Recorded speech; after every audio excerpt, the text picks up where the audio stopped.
सहनाववतु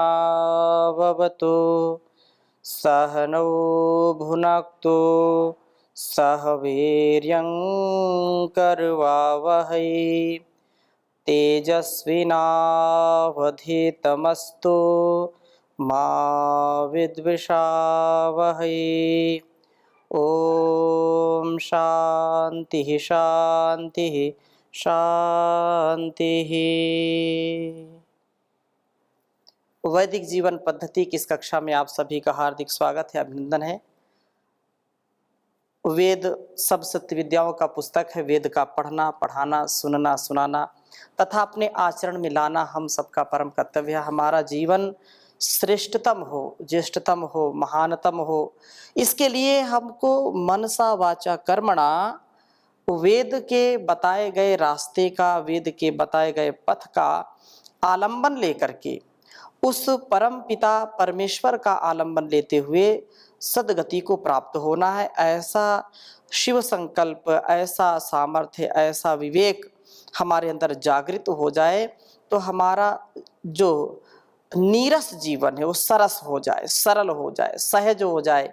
हम यही चाहते हैं कि हमारे जीवन में सदा सर्वदा सर्वत्र सहजता हो, सरलता हो, स्नेह, प्रेम, करुणा का भाव हो, हमारे अंदर देवत्व का आधान हो, दैवी संपद से युक्त हो।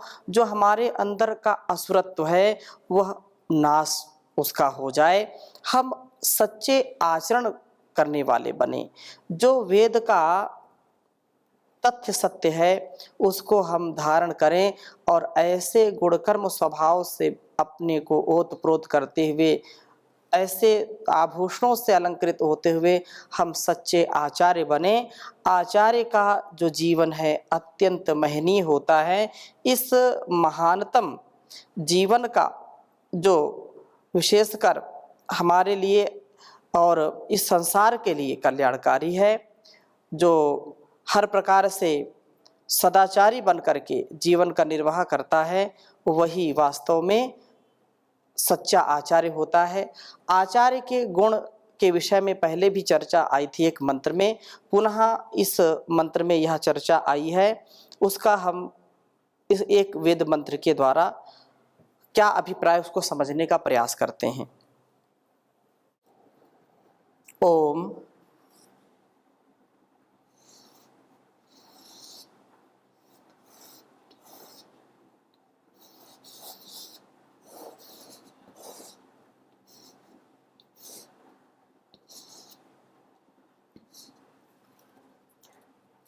दिव्यम सुपर्णा वायसम बृहंतमपाम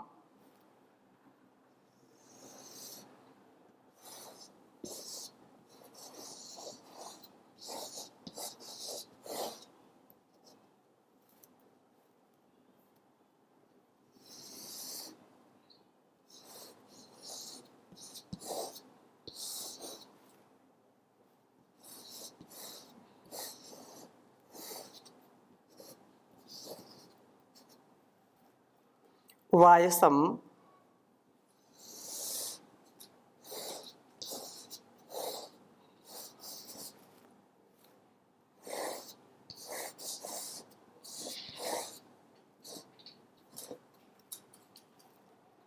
बृहंतमपाम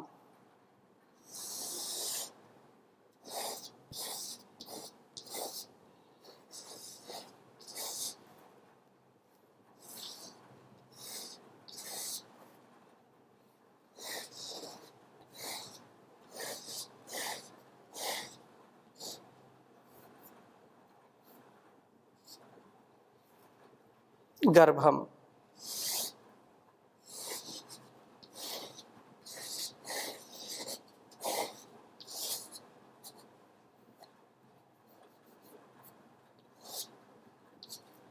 बृहंतमपाम गर्भम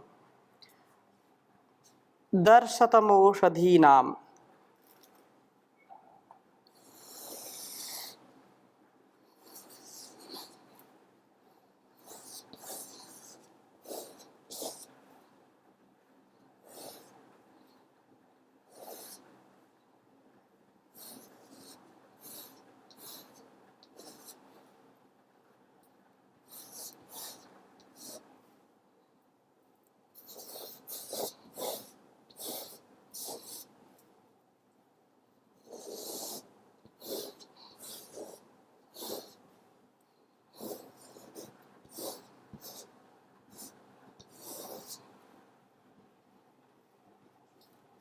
अभीपतो वृष्टिर्भिस्तर्पयन्तम्।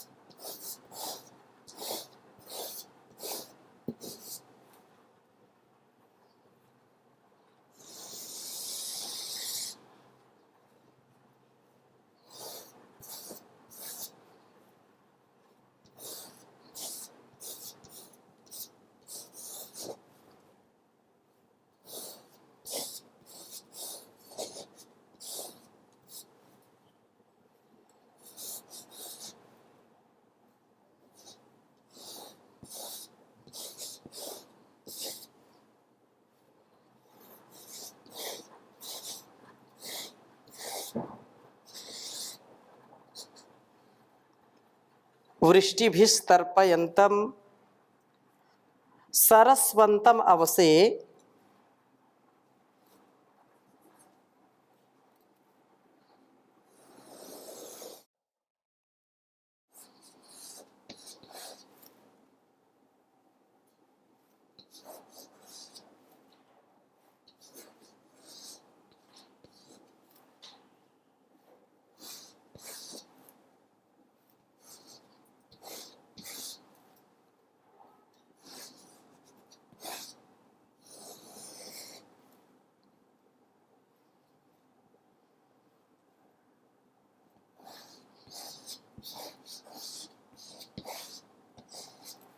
सरस्वन्तम् अवसे जो हवीमि।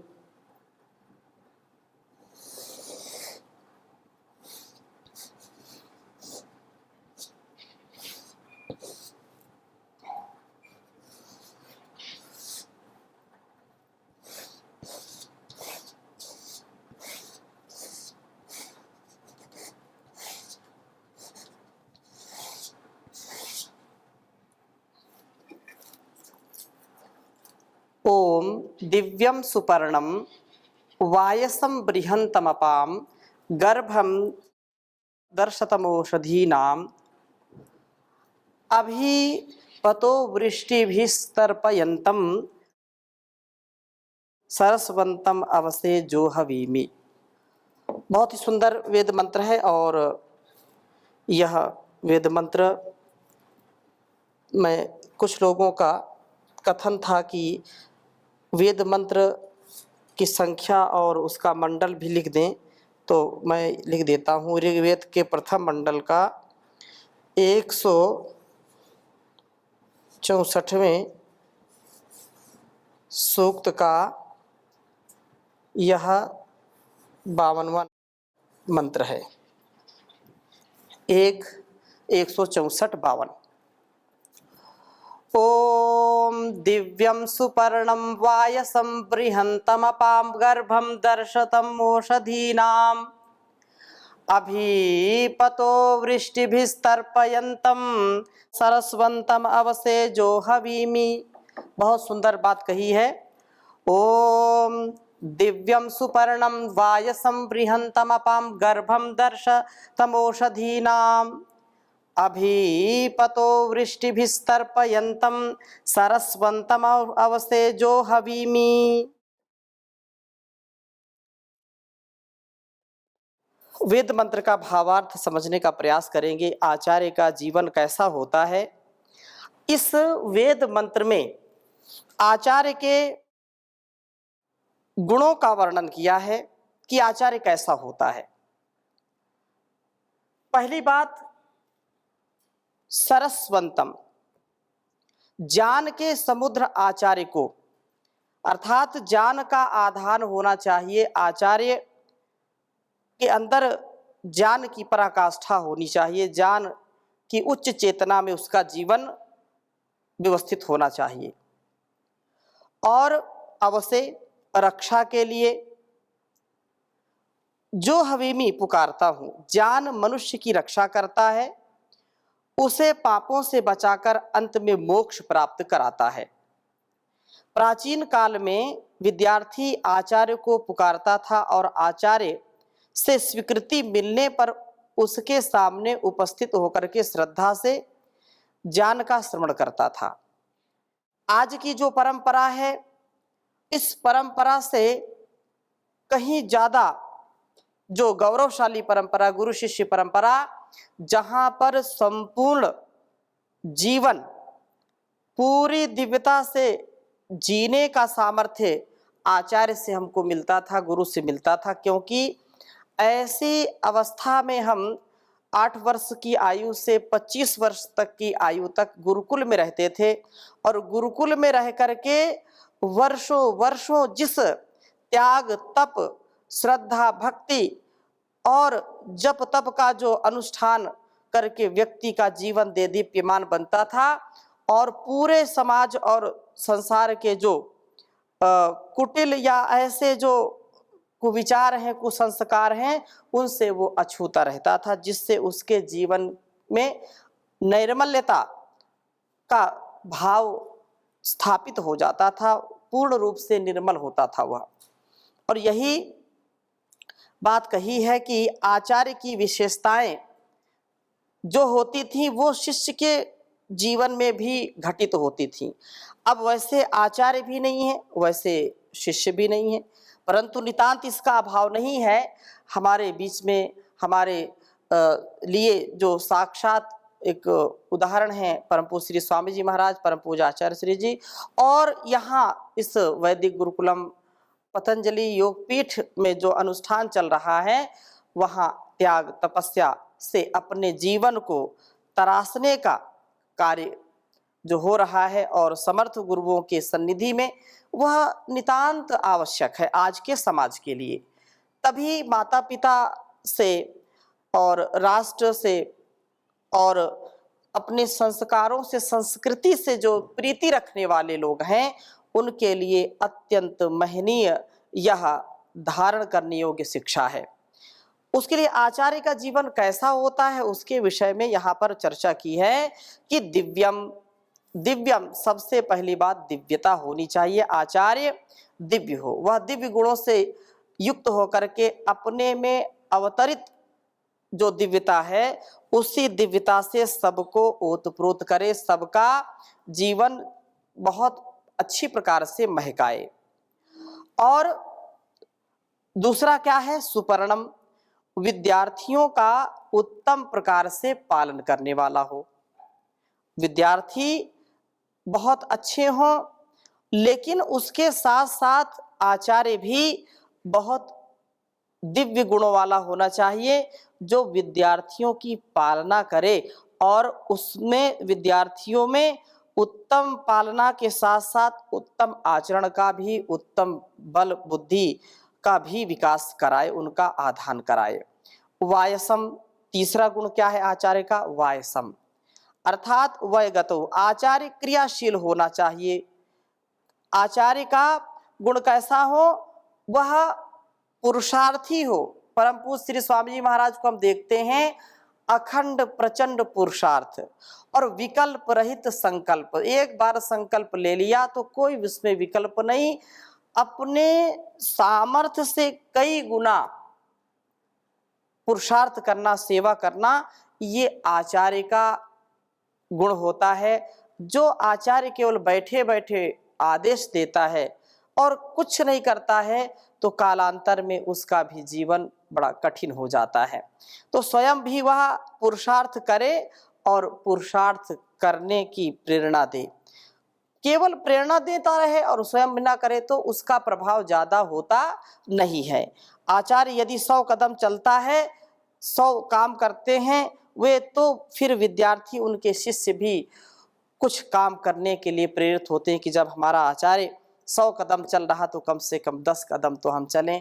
यदि 100 कार्यों का उसने उत्तरदायित्व लिया है तो 1-2 कार्यों को हम भी अपने सर माथे पर लें और उसको शिरोधार्य करते हुए उसका सफल नेतृत्व करें, उसको चलाएं। तीसरा गुण यह है कि जो आचार्य की क्रियाशीलता और आलस्य प्रमाद रहितता। इसके बाद कहा बृहंतम, यह बड़ी बात, बहुत बड़ा गुण है आचार्य का, बृहंतम, बड़ा। कुछ लोग बोलते बड़ा करो, बड़ा करो, कुछ बड़ा करो, लेकिन बड़ा करने से नहीं, बड़ा करना भी है, लेकिन उसके लिए बड़ा हृदय चाहिए, हृदय विस्तृत चाहिए, हृदय की विशालता चाहिए। इसलिए कहा कि आचार्य वही है बृहंतम, जो सदा विशाल हृदय से सबका भरण पोषण करता है, सबका पालन पोषण करता है, और कभी भी जो संकीर्णता में नहीं रहता, संकुचित व्यवहार नहीं करता, किसी से ईर्ष्या द्वेष नहीं करता। तो इसलिए कहा दिव्यम सुपर्णम वायसम बृहंतम। और बृहंतम आचार्य अपाम, अपाम कहा अपाम गर्भः, अपा आपह रेतः उरिया, जो वीरता धीरता गंभीरता से युक्त है, जो वीर शक्ति का ग्रहण करने वाला है, उसे अपने अंदर ही सुरक्षित रखने वाला है। जो आचार्य ब्रह्मचर्य का पालन करता है तो ब्रह्मचर्य प्रतिष्ठायाम वीरलाभः, उत्साह से, पुरुषार्थ से, पराक्रम से, तेजस्विता से, ओजस्विता से जो परिपूर्ण होता है, जो ब्रह्मचर्य का पालन करता है वही आचार्य कहलाता है। और दर्शतम, दर्शतम औषधि नाम, आचार्य औषधियों से भी सबसे अधिक सुंदर है, औषधियों में भी सबसे अधिक सुंदर है, अर्थात औषधियों का औषधि है। औषधि का अर्थ दोषों को जलाने वाला है। औषधि व्यक्ति के रोगों को भस्म कर देती है, जला देती है, उसका नाश कर देती है। वैसे ही आचार्य भी, जैसे औषधियां स्थूल शरीर के बलों को जला देती हैं, नष्ट कर देती हैं, इसी प्रकार से आचार्य हमारे मानस रोगों को, मानस अर्थात बुद्धि के मलों को, बौद्धिक जो निर्बलता है, दुर्बलता है, जो बौद्धिक हमारा संकीर्ण स्वभाव है, उसको वो निर्मल बना देता है, निश्चल, निष्कपट और निरहंकारी बना देता है। इस प्रकार से जो आचार्य की कही हुई बात को, उसके द्वारा दी गई आज्ञा का पालन करता है, उसको कभी भी कोई हानि उठानी नहीं पड़ती है, क्योंकि आचार्य किसी से बिना राग बिना द्वेष के उस कार्य को कराना चाहते हैं। तो यह आचार्य का स्वरूप है, आचार्य का यह गुण है कि वह औषधियों का भी औषधि एक प्रकार से है। औषधि तो स्थूल शरीर को स्वस्थ रखती है, लेकिन आचार्य मन को स्वस्थ रखता है। मन चंगा तो कठौती में गंगा, मन यदि ठीक है तो शरीर भी ठीक है। मन ठीक नहीं है, बुद्धि ठीक नहीं है, तो मन और बुद्धि ठीक न होने से क्या होता है, व्यक्ति स्वयं भी निराश हताश होता है, उसका जीवन भी उदास होता है और दूसरों को भी उदासी ही देता है, कभी भी वह उत्साह नहीं दे सकता है। इसलिए यह कहा है कि वह औषधियों का भी औषधि है। और सातवां गुण क्या है, अंत में आचार्य को कहा अभिपतो, जो कहा है सातवां गुण है आचार्य का, कि चारों ओर से आने वाले जिज्ञासुओं को वृष्टि भी, ज्ञान की वृष्टि से वृष्टि भी तर्पयंतम, तृप्त करते हैं। अभिपतो वृष्टि भी तर्पयंतम, कहा कि अपने ज्ञान से, अपने विवेक से, अपने तप से जो लोग आते हैं तृप्त होने के लिए, जो दुख से पीड़ित हैं, उनको सुखमय जीवन जीने का उपदेश देते हैं। और ऐसे आचार्य अपने जीवन को और इस जगत के जनों को भी उद्धार का रथ जो है उस पर आरूढ़ करते हैं, जिससे हमारा उत्थान हो, जिससे कभी पतन न हो, उस उत्थान के रथ पर उनको आरूढ़ कर देते हैं, उनको बिठा देते हैं, जिससे उनकी यात्रा इस राजपथ पर, इस राजमार्ग में, जो आध्यात्म का हाईवे जिसको कहते हैं, अध्यात्म के राजपथ पर वो आरूढ़ कर देते हैं, उनको ऐसा सामर्थ्य दे देते हैं कि उनको कभी भी इस पथ पर कोई समस्या नहीं होती, कभी कोई व्यवधान नहीं होता, हर व्यवधान का समाधान उनके अंदर होता है। इसलिए आचार्य के ये गुण अत्यंत महनीय हैं। वृष्टि भी जान की वृष्टि से तर्पयंता तृप्त करते हैं। तो उपर्युक्त ये 7 गुणों से अलंकृत आचार्य ही वास्तव में आदर्श युवकों का निर्माण करके राष्ट्र निर्माण कर सकते हैं, राष्ट्र का कल्याण करते हैं। यही अत्यंत महनीय है।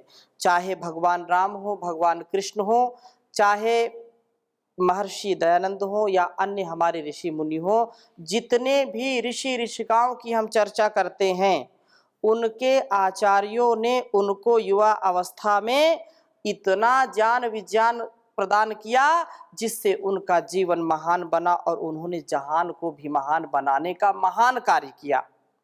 तो हम क्यों नहीं इस कार्य को कर सकते हैं? अर्थात अवश्य कर सकते हैं, परंतु आचार्य यदि हैं तो आचार्य के आचार्यत्व का हम सदा ध्यान रखें। आचार्य के इस गुण से हम सदा अपने आप को अलंकृत करके रखें, जिससे हमारा जीवन श्रेष्ठतम होता है, वृहंतम होता है और सरस्वंतम हम बनते हैं। सरस्वती हमारे जीवन में उतरती है, वाणी में सरस्वती उतरती है। इसलिए विद्या से उपयुक्त हमको संसाधन मिलते हैं और विद्या देने वाला जो आचार्य है, आचार्य माता भी आचार्य के रूप में, पिता भी आचार्य के रूप में है और अतिथि भी जो आता है वो निस्वार्थ भाव से हमको उपदेश देता है, तो वह भी आचार्य है। और मुख्य रूप से आचार्य का जो जीवन है वो तो गुरुकुलीय जीवन है, जिसमें शिष्य वर्षों वर्षों आचार्य के गर्भ में रह करके, जैसे माँ अपने गर्भ में 9 माह बच्चे का पालन पोषण करती है, उसको किसी भी प्रकार से हानि नहीं पहुंचाती है, उसको अपने खून से, अपने रक्त से सींचती है, ऐसे ही आचार्य अपने जीवन को तपोमय बना करके, अपने जीवन को हर प्रकार से समृद्ध बना करके, आचरण से, व्यवहार से, वाणी से, हर क्षेत्र में जो उन्नत स्वयं है और अपने शिष्यों में भी वही उन्नति का आधान करता है, तो आचार्य का जीवन भी महान है। ऐसे आचार्य के गर्भ में, जैसे एक महान माता के गर्भ में पल करके शिशु भी महान बन जाता है और जब वह जन्म लेता है तो पूरे संसार को तृप्त करता है, ऐसे ही इन 7 गुणों से युक्त आचार्य के गर्भ में जो रहता है, अर्थात उसके अंग संग रहता है, गुरुकुल में रहता है, गुरु आवास में रहता है, गुरु के पास रहता है, गुरु का प्रियाचरण करता है, तो उसका जीवन क्यों नहीं महान बनेगा। इसलिए आचार्य के गुण बहुत ही विशेष हैं और निरुक्त में भी यही बात कहते हैं कि आचार्य कस्मात्, आचार्य कस्माद् आचार्य आचारम गृहायति चिनोति अर्थान आचिनोति बुद्धिम इति वा। कह रहे हैं कि आचार्य कैसे, आचार्य को आचार्य क्यों कहते हैं? आचार्य को आचार्य इसलिए कहते हैं क्योंकि वह शिष्यों को आचरण का ग्रहण करवाता है, उनके चित्त को शास्त्रों के अर्थों को संचित कराता है तथा उनकी बुद्धि की अभिवृद्धि करता है, इसलिए उसे आचार्य कहते हैं। आचरण से सिखाता है और वेद वेदांगों की चर्चा करके सबके संस्कारों को व्यवस्थित करता है। तो हम ऐसे ही आचार्यों की संगति में रहें, उस परम पिता परमेश्वर से सदा प्रार्थना करें। और यदि हम अपने को आचार्य बनाना चाहते हैं तो इन 7 गुणों को जरूर धारण करना चाहिए, जिससे हमारा जीवन सुव्यवस्थित हो, सुसंगत हो और इस जीवन को, इस जगत को हम कुछ दे सकें। ऐसी शुभ भावना, शुभकामना के साथ आज की कक्षा को यहीं पर विराम देते हैं। ओम शांति शांति शांति।